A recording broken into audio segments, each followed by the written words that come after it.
Shalom, shalom, peuple de Dieu, Bananzambe, Bande Kobolandi, Sis Nabisuto Lingakamingi, Odala News TV, Ibotananzambe, Bananzambe, Porteskabuza, shalom, shalom, Tigaite Nzambe, Apambola, Biso, Biso News, Biskabuzo, Nangana Bandaku, Namituka, Porteskabuzali. Bien-aimé, c'est votre humble serviteur, le prophète Prescott Pembele, Sanda, le second Jérémie. En fait, tout ensemble, ensemble, tout partager par de Dieu ensemble. Il y a tellement de ceux qui m'ont derrière le temps.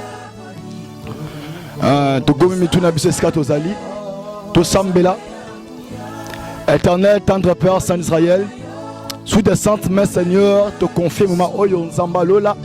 La Bible dit, Seigneur, l'homme ne veut pas seulement du pain, mais toute parole qui sort dans la bouche de l'Éternel, le temps de Yokayon Zambé, peut-être attendement comme un disciple qui va mettre naïe, te déloger nous aller à yoter na commune Soumassia, te bonne libon na commune Christ. Amen. Ok, l'homme dans Zambé, libot dans Zambé, vous en avez partout dans le monde entier, Tika Zambé, Apambola, Bisso. Bien aimé, na Yesu na tant où yo te porter parole de Dieu. Vous avez quoi, maman, les Kamina Lobela thème, tu ne seras pas leur proie. Tu ne seras pas leur proie. Okozala Moussoulina Bangote. Tu ne seras pas leur proie. Zouabik, Zouakaye, la Ozola Dangai, Koma Yango. Thème, tu ne seras pas leur proie. Okozala Moussoulina Bangote. Okozala viande na Bangote. Okozala sacrifice na Bangote. Bien aimé, tellement tu as couru derrière le temps, tu veux précipiter. Tu as matière na biso, na mokanda ya acte 12, acte 12, tu banni na verset 2, 4, tu sauter 7 à 8. Le reste, j'espère, on va continuer. Merci. Bien aimé, je t'aime comme ensemble, na acte, la verset 2, et bandi le babouille. Et il mourut par le père Jacques, frère de Jean. Voyant que cela était agréable aux Juifs, il fit encore arrêter Pierre. C'était pendant le jour de pain sans levain. Après l'avoir saisi et jeté en prison, il est mis sous la garde des 4 escouades, des 4 soldats, chacune avec l'intention de le faire comparaître devant le peuple près après la Pâque. Toshité, la verset 7 à 8. La Bible dit, et voici, un ange du Seigneur vint et une lumière brûlant dans la prison. L'ange réveilla Pierre en le frappant au côté et en disant, lève-toi promptement. Le chien tombèrent de ses mains. Et l'ange lui dit, mets ta ceinture, tes sandales. Et il fit ainsi. L'ange dit encore, enveloppe-toi de ton manteau et suis-moi. C'est la parole de Dieu. N'oublie pas, bien-aimé, comme tu ne seras pas leur proie. Yoko zala musu na bangote. Yoko zala sacrifice na bangote. La Bible dit, et à la même époque, il veut dire Hérode a menacé l'église. Bien aimé, Hérode a persécuté l'église. Il a dit vers le même temps. Tant que Jacques, Jacques Moto, a moni cela, et c'est plus ça qui bateau. Il avait dit à Kangé sous Pierre. Tant que Jacques, a bomi Jacques, a moni c'est plus ici bateau. Et c'est plus ici bateau. Ah, la Kangé sous Pierre, en fait la sanine, a bomi sous Pierre.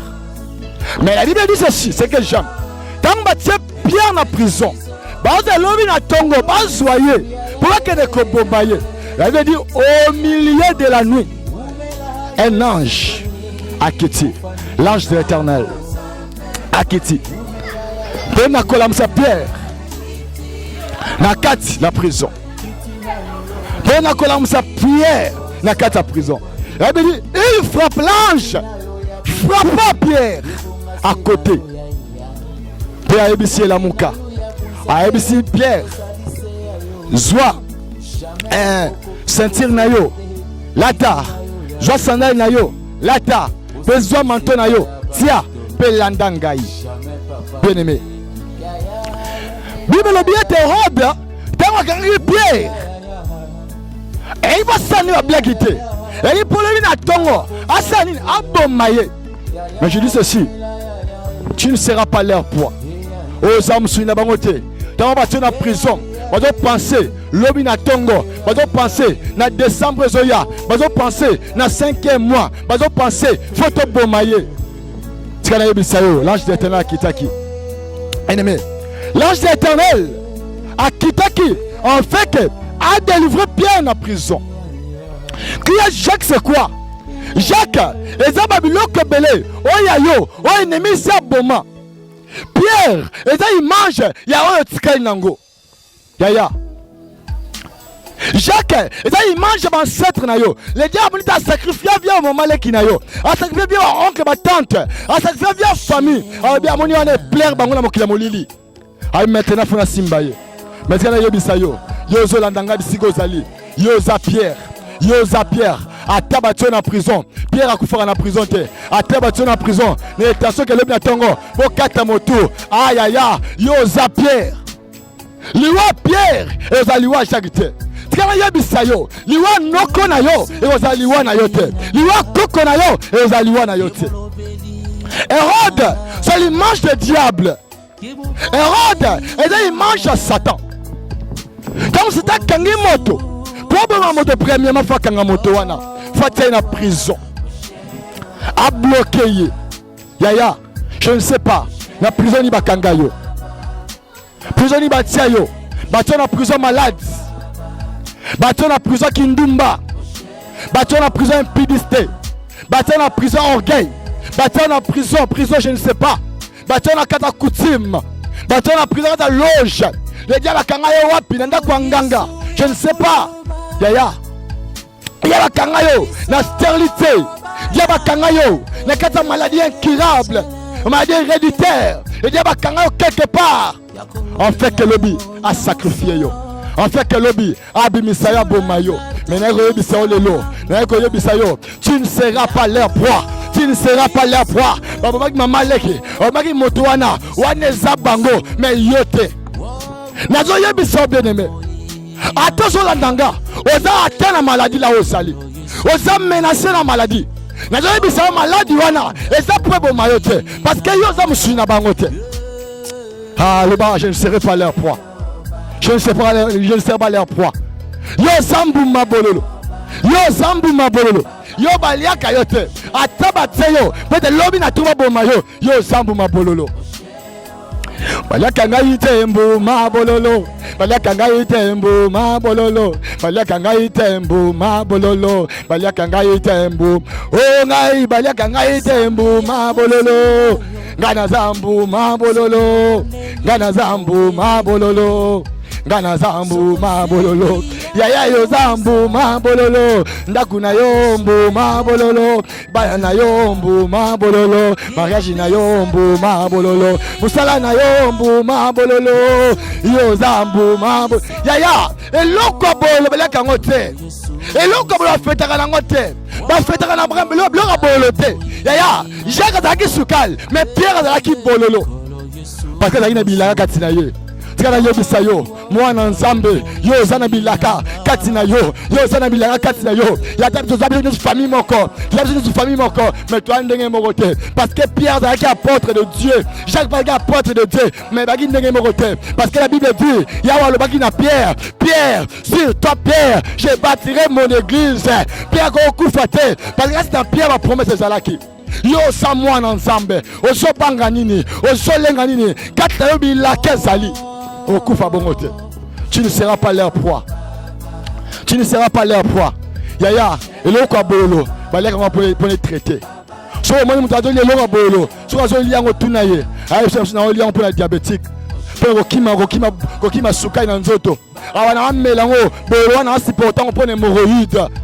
Et yo quoi bolo, baleka pour mutabika. Ya nazo ebisa yo c'est le quoi bolo. Ceux qui mutanga luka yo, et ça pour vie. Et ça pour bika. Mais il ne dit pas Salom Abbé. La Bible dit au milieu de la nuit, l'ange de l'Éternel a quitté. C'est que là, Bisayo, Nzamba yaka na retard, ayaka pas enfant, mais yaka na katikati. Oh, ayaka na katikati. Tant on a Pierre Salali, Pierre Salembi, Pierre Sabosani, Nzamba dozela, na likambu na yo, oh on l'a pas souci. Nzamba dozela, na likambu na yo, yo lemba. Nzamba dozela, na likambu na yo yaya. Yomoni Yesu, a gogo big sa moi moi choté, a la perte de sang. Il fallait dépenser dans l'ignoce. Dieu attendait à dépenser, à dépenser. Il dit lorsqu'il avait tout dépensé. C'est alors qu'il a dit Yesu Massia. Nzamba dozela, o dépasser ma souci na yo. Nzamba dozela, o dépasser ma inquiétude. Nzamba dozela, lorsqu'on oscille ça, au comment l'Éternel, ayaka na katikati. Ayaka tango na lembi, tango elika esili. Yeya mona na kate, kasi asala ebele. Alobi gardez silence. Moi je combattais pour vous. Na loboko ya konzima, na simbi liloba, na yebiso ki ya kiti. Mote koko mama lili, yango na yembi na nzembo. Alléluia. Yaya. Ayaka tango lembi. Lorsque Pierre lembaki, tango Pierre alali, c'est au milieu que l'ange a quitté. Mais tango l'ange a quitté, premièrement, elle me dit, prison Bimba, il a qui brûlé la lumière. Et bâti qui brûlé la lumière. Présence ange. Qui sont anges? Anges Zanan. Les anges, ce sont les messages de l'Éternel. Ange. Comment le ange? Ange d'Anzambete. Ange d'un messager d'Anzambé. Tel que moi je te parle, je suis un messager de Dieu. Donc je suis un ange. Je suis un ange. Je suis un ange. Ange. Tomola moto. Yaya. Bah ange nini. Parce que tout ça déjà un ange. Tu as un ange de l'Éternel. Un ange satanique. Un ange satanique, un démon. Oh, quand on le dit, il y a un ciel. Il y a un ange. J'espère que vous avez un ange. Azoyi bisangai yo ovandaka wapi na yebisa pesa navandaka ozana mutuka na mutuka te azoyi bisangai ngaso na pesi prophétie na ngai fona simba wa $400 $500 to $1000 pour la prophétie na kamwe prophétie comme ya rotek et comme ya rotek la Bible dit bon qui gratuit bon son qui ça gratuit mais yebisa ngai prophète na ndimi yo omona kana yo kasi pour mona bien pour na 7e niveau ngape na tunier na 7e niveau omona ka ndenge nini abi wana fo ba ange Daniel ba kita ba la télévision na talibo molimo apostasie satana mwana lifi kena ibana li baby yaya molimo apostasie quel ange Daniel ange lui est dans nzembo yaya la Bible dit gardez silence l'Éternel combattra pour vous nzambe mo kita bunda pona bana ye yaya ange bago amela kaete ange afrika amela kaete c'est pour cela yaya au commun dans la Bible lorsque Jean a écouté un ange dans l'Apocalypse a goumamela ye habité ko goumamela ngaite parce qu'il a la serviteur le kolayo moi qui te parle yaya je suis un simple serviteur comme toi. Je suis un ange de l'Éternel. On va adorer ngaite. On va ngaite. On doit profiter de la koloba. Yonde koyo. On doit foutre moussa dans Nzambe. On commence comme ça encore Nzambe. On commence à adorer l'ongola yaya, c'est idolâtrie. Elle dit on va adorer Nzambe moko. Mais Nzambe wanate. Zona matia nanga. Tu ne seras pas leur proie. Tu ne seras pas leur proie. Lorsque Pierre a lalaké, elle me dit l'ange de l'Éternel a touché à côté. Ok, à côté, c'est la partie de l'intimité. La partie intimité. Ok, partie intimité. Il a parti à Yonan Zambé. Yonan Zambé. Moutouali Bandate Yonan Zambé. A touché la partie intimité à la Mouka. Partie intimité Zanini. Et ça partie à foi. Na Kawa. Na Yoko Ebisayo. Na Yoko Ebisayo. Na Yoko touché yo. Na partie intimité. Zongan intimité. Zongan intimité. Et Yonan Zambé. La Mouka. Ange Ebisi Pierre. Réveille-toi. Je te parle. Toi qui dors. Réveille-toi. Réveille-toi. Yaya Lamouka. Lamouka. Balali sayo la maladie. Olala sans voûtement. Olala sans bondoké. Olala sans quitisme. Olala je ne sais pas moi. Là olala. Je te parle. Réveille-toi. Réveille-toi. Parce que prison. Il a place na yote. Ba ima yo na tongo. Yo ba olia yote. Ozambumba bololo. Yo yo zambu maboyelo bana nzambe zambu maboyelo nga zo te ya zambu maboyelo yaya na koloba vérité ato yini matera ngai ato le bato critiquer na yemi na critiquer te mais na zo parler de choses vraies parce que la Bible dit parole de Dieu toute écriture inspirée de Dieu est utile pour corriger pour convaincre pour instruire. Alléluia. Mais na zabena wana te aya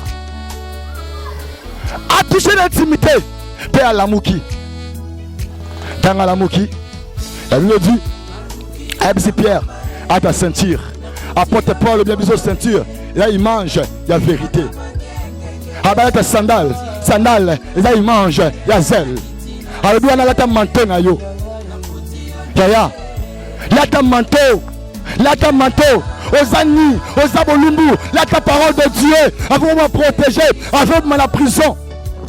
Mais Pierre, tu as bâti la prison, bâti la garde. Il y a tant de choses qui sont la garde.